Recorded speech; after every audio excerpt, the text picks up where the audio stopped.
Сәлем достар, сіздермен Салтанат. Бүгін сіздермен сүзбеден, яғни творогпен сырники жасаймыз.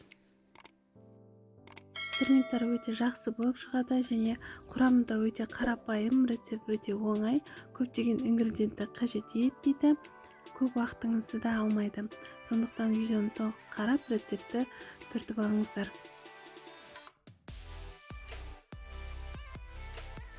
500 грамм сүзбеге 2 жұмыртқа, шым тұз және 2 ас қасық шекер, 3 ас қасық толы жарма саламыз, яғни манная крупа.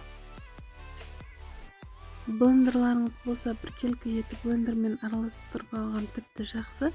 Менде блендер болмағандықтан, мен картоп езгішпен жақсылап осылай езіп алдым. Оны шанышқының көмегімен де жасауға болады.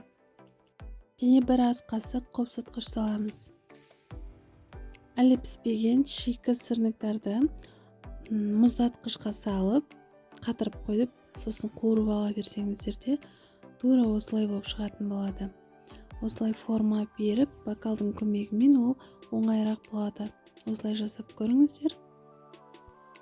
Дайын сырниктарымызды қуырып аламыз. Орташа отта қызған майды 3-4 минутта екі бетін қызартып қуырып аламыз.